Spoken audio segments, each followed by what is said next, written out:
그의 임무는 복잡한 것이었습니다. 한 번도 만난 적이 없는 고인이 된 낸선이 보레인의 복잡한 이야기를 들려주세요. 다큐멘터리 영화 제작자인 모건 네빌은 영화 주제를 연구할 때 반응한 한 그 사람의 머릿속에 들어가려고 노력한다고 말했습니다.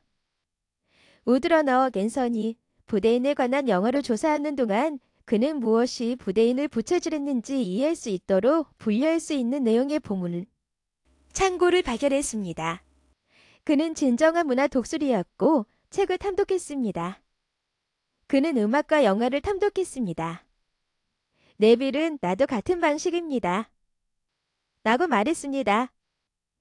저는 그가 좋아하는 음악의 종류, 그가 좋아하는 책의 종류, 그리고 그가 좋아하는 영화의 종류, 그가 세상을 어느 정도 어떻게 보는지 이해했고 그것이 제가 그의 이야기를 어떻게 말할 수 있는지를 알려두는데 도움이 되었습니다. 음악은 네빌이 자신의 취향에 대해 매우 목소리를 높였던 브루덴과 연결되는 방법 중 하나였습니다. 네빌은 BOURDAIN이 언급한 모든 노래를 추적했습니다. 그것이 그의 쇼 중 하나에 포함되었든 인스타그램 스토리에 사용되었든 그의 글에 언급되었든 간에 그는 그것들을 하나의 플레이리스트에 멋습니다. 침몰한 시간 동안 진행되는 스포티파이 재생 목록에는 뉴욕 돌스, 소니 뉴스, 스둑독, 리안나를 포함한 다양한 아티스트들의 노래가 포함되어 있습니다. 네빌은 저는 그의 음악 취향을 완전히 이해했습니다. 라고 말했습니다.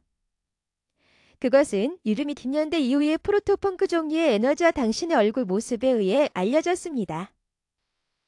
우드러너를 작업하는 동안 제작진은 BOURDAIN의 에너지를 전달하기 위해 재생 목록을 듣곤 했습니다. 그리고 그 노래들 중 몇몇은 결국 영화 속으로 들어갔습니다. 반역 토니가 이 영화를 본다면 그는 음악 선곡에 꽤 감명을 받았을 것이라고 생각합니다. 네빌이 말했습니다. 플레이리스트에서 네빌이 가장 좋아하는 노래 중 하나는 부르댕이 사카모토 류이치의 금지된 색이라는 인스타그램 스토리에 올린 노래입니다. 이 곡은 1983년 개봉한 일본 영국 전쟁에 대한 쓸쓸한 이야기인 메리 크리스마스 미스터 모렌스의 주장입니다. 네빌은 그것을 영화에 사용하기를 원했고 그래서 그는 부르댕이 그의 작품을 어떻게 사랑했는지 설명하는 편지를 작곡가에게 써서 그것을 사용할 수 이토록 허락을 받았습니다. 그것은 효과가 있었고 복조는 다큐멘터리로 만들어졌습니다. 그의 친구이자 동료 요리사인 데이비드 창에 따르면 언더그라운드 인디 밴드인 브라이언 존스타운 대학살의 애니모는 부르등의 또 다른 좋아하는 곡이었습니다. 영화에서 데이브는 그것이 헤로인 음악이라고 말합니다.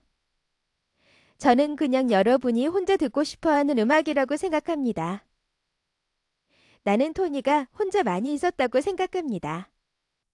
라고 네빌이 말했습니다. 70년대 후반 부르댕이 목격한 뉴욕 시내의 포스트 펑크 장면인 노 웨이브는 네빌의 플레이리스트에 계속해서 나타납니다. 그 음악은 그 시대의 무법과 절망을 포착합니다. 그 노래들은 거칠고 대립적이고 허무주의적입니다. BOURDAIN이 가장 좋아하는 노 웨이브 연기는 이기와 스투즈였습니다.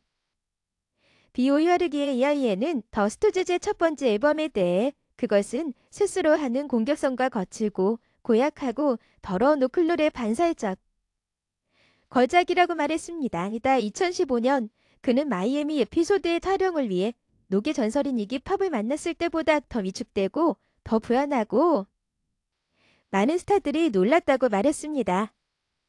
에피소드는 이기 팝의 더 어두운 낭만적인 노래 중 하나인 패선저라는 노래로 끝을 맺었습니다. 이 노래는 세상을 보는 누군가에 잊혀지지 않는 노래이지만 동시에 그것과는 어떻게든 분리되어 있습니다. 그리고 저는 그것이 토니가 공감할 수 있는 노래라고 생각합니다. 라고 네빌이 말했습니다. 그것은 어떻게 보면 더 피곤하고 세상이 더 피곤한 것입니다.